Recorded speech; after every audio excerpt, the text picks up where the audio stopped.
BJP రాష్ట్ర అధ్యక్షుడిగా senior నేత మాజీ ఎమ్మెల్సీ రామచంద్రరావు పేరు ఖరారు అయినట్లు తెలుస్తోంది. దీనిపై హైకమాండ్ పెద్దలు ఆయనకు ఫోన్ చేసినట్టు పార్టీ వర్గాలు చెబుతున్నాయి. మధ్యాహ్నం అధ్యక్ష పదవికి నామినేషన్ వేయాలని ఆదేశించినట్లు సమాచారం. దీంతో మధ్యాహ్నం 2 గంటలకు రామచంద్రరావు నామినేషన్ దాఖలు చేసే అవకాశం ఉంది. రాష్ట్ర అధ్యక్ష పగ్గాలు ఎవరికి అప్పగించాలన్న విషయంపై బీజేపీ అగ్రనేతలు తీవ్ర కసరత్తు చేశారు. ఎంపీలు ధర్మపురి అరవింద్, ఈటెల, లక్ష్మణ్ పేర్లు అధ్యక్ష పదవికి బలంగా వినిపించాయి. అయితే అనూహ్యంగా రామచంద్రరావు తెరపైకి వచ్చింది. ఆర్ఎస్ఎస్ తో పాటు కొందరు సీనియర్ నేతలు ఆయన పేరును బలంగా ప్రతిపాదించినట్లు తెలిసిందే. అధికార కాంగ్రెస్ ను ఎదుర్కోవడం, పార్టీని బలోపేతం చేయడం, స్థానిక సంస్థల ఎన్నికల తదితర అంశాలపై కొత్త అధ్యక్షుని ఎంపికలో పరిగణలోకి తీసుకున్నట్లు సమాచారం. ఇదే అంశానికి సంబంధించి మరిన్ని డీటెయిల్స్ బీజేపీ కార్యాలయం నుంచి విజయ్ అందిస్తారు. విజయ్, అప్డేట్స్ ఏంటి?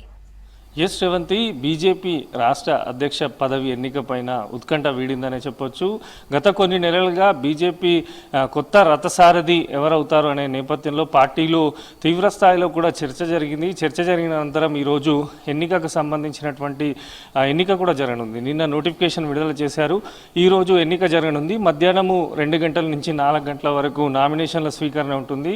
5 గంటలకు నామినేషన్ల విడ్రా ఉంటుందని చెప్పి నిన్న ఎన్నికల అధికారి ప్రకటించడం జరిగింది. వాస్తవానికి ఎన్నికకు సంబంధించి ఏకగ్రీవమైనట్టే మనకు సమాచారం కూడా అందుతుంది. బీజేపీ మాజీ ఎమ్మెల్సీ, పూర్వ ఏబీవీపీ ఏదైతే సంస్థ ఉందో ఏబీవీపీకి సంబంధించినటువంటి నాయకుడు మాజీ ఎమ్మెల్సీ రామచంద్రరావు పేరు దాదాపుగా ఖరారైనట్టు పార్టీ వర్గాలు కూడా చెప్తున్నాయి. మొత్తంగా కూడా రామచంద్రరావుకి ఇవ్వడం వెనుక కేంద్ర పార్టీ అదేవిధంగా పెద్ద ఎత్తున కూడా వ్యూహాలు రచించింది. వాస్తవానికి కూడా రామచంద్రరావుకు ఇవ్వడానికి వెనుక కూడా చాలా వరకు పార్టీ ఆలోచన చేసినట్టు తెలుస్తుంది. ఎందుకంటే బీజేపీలో పాత కొత్త నేతల మధ్య గత కొన్ని రోజులుగా కూడా తీవ్ర స్థాయిలో వివాదాలు జరుగుతున్నాయి. ఎంపీలు ఎమ్మెల్యేల మధ్య కూడా కొంత సఖ్యత లోపించింది. ఈ తరుణంలో రామచంద్రరావుకు పగ్గాలు అప్పగిస్తే ఈయన అందరినీ కలుపుకపోయే వ్యక్తి. పార్టీలో ఎవరితోనూ కూడా ఇటు విమర్శలు కానీ సీనియర్ నాయకుడు గత ఎన్నో సంవత్సరాల నుంచి కూడా పార్టీకి ఆయన సేవలు అందిస్తున్నారు.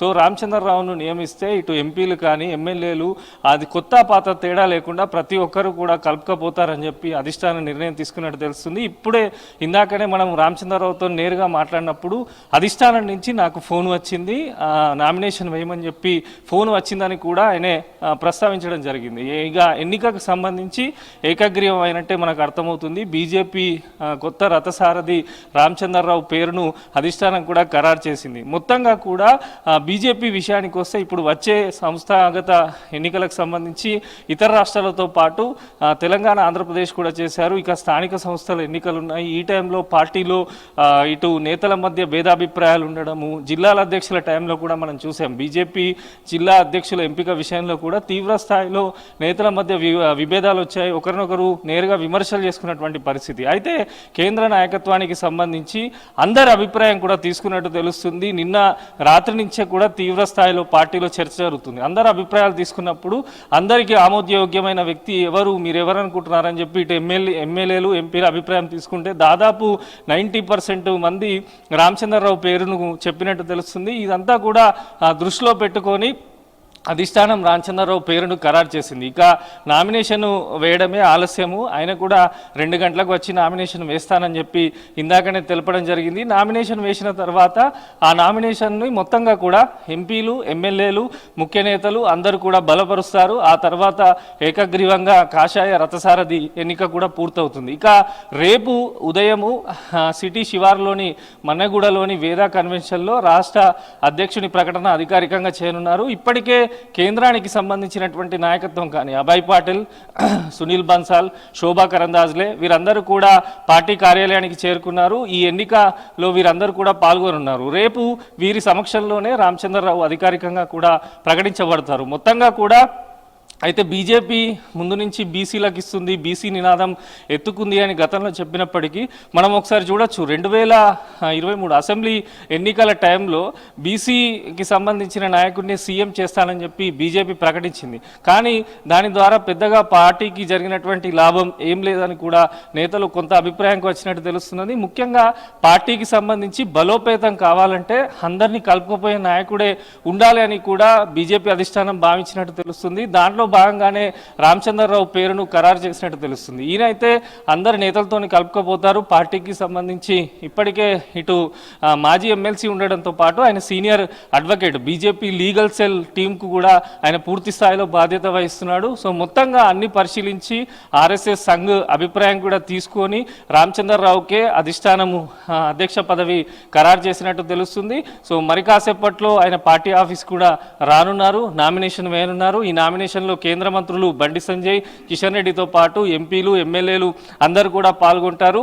ఇక అందరూ కలుపుకొని వెళ్తే వచ్చే ఫలితాలు కూడా బాగుంటాయి. ఒకరి నేత ఒకరి మీద విమర్శలు చేసుకోవడం, ప్రత్యారోపణలు చేసుకోవడం ఇది పార్టీకి కూడా పూర్తి స్థాయిలో డ్యామేజ్ అవుతుందని చెప్పి కేంద్ర నాయకత్వం ఆలోచన చేసింది. నిన్న అమిత్ షా పర్యటన తర్వాత రాత్రి రామచంద్రరావుకే పార్టీ బాధ్యతలు అప్పగిస్తున్నట్టు పలువురు నేతలు కూడా స్పష్టం చేశారు. అయితే ఆయనతో మాట్లాడినప్పుడు ఈరోజు ఉదయం పార్టీ అధిష్టానం నుంచి నాకు కాల్ వచ్చింది, ఖచ్చితంగా నామినేషన్ వేయమని చెప్పారు. దాంట్లో భాగంగానే నేను నామినేషన్ వేస్తాను, కష్టపడి పార్టీ కోసం పని చేస్తాను, పార్టీలో ఎలాంటి విభేదాలు లేవు, అందరినీ కలుపుకొని పోతానంటూ కూడా ఆయన స్టేట్మెంట్ ఇవ్వడం జరిగింది. మొత్తంగా కూడా దాదాపు ఎన్నో రోజుల నుంచి బీజేపీ అధ్యక్ష ఎన్నిక ప్రక్రియకు సంబంధించి చాలా వరకు ఉత్కంఠ రేపింది. ఎవరవుతారు, ఎవరు లాబింగ్ వాళ్ళు ఢిల్లీలో చేసుకున్నారు, కేంద్రం పైన కేంద్రంలో ఉన్నటువంటి సఖ్యతంతో ప్రతి ఒక్క నాయకుడు ఢిల్లీలో నెలల తరబడి ఉండి కూడా లాబింగ్ చేసుకున్న అధిష్టానం ఆలోచన వెనుక చాలా పెద్ద స్కెచ్ ఉన్నట్టు అర్థమవుతుంది. ఎందుకంటే పార్టీకి సంబంధించి ఎన్నిసార్లు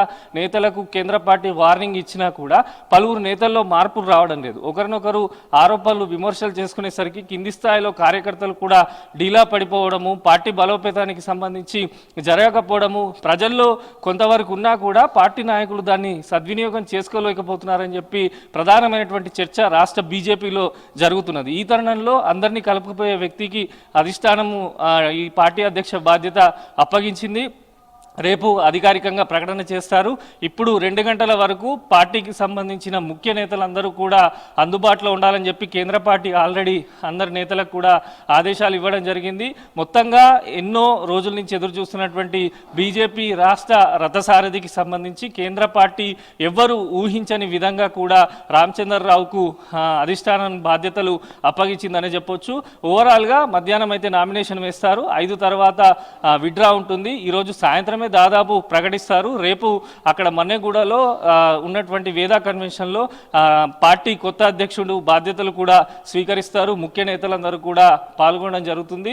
ఓవరాల్గా అన్ని ఆలోచించి, ఎందుకంటే వచ్చే అసెంబ్లీ ఎన్నికల నాటికి పార్టీకి సంబంధించి గ్రౌండ్లో బలంగా ఉంటే ఎన్నికల్లో విజయం సాధించవచ్చు అని చెప్పి కమల పార్టీ కూడా వ్యూహాలు రచిస్తున్నట్టు తెలుస్తుంది. ముఖ్యంగా పార్టీలో ఉన్నటువంటి లోపాలన్నింటినీ సెట్ చేస్తే నెక్స్ట్ ప్రజల మధ్యకు వెళ్ళొచ్చు అని చెప్పి కూడా కేంద్ర నాయకత్వం భావించి రామచంద్రరావుకు అధ్యక్ష పదవిని ఖరారు చేసినట్టు తెలుస్తుంది. శ్రీవంతి.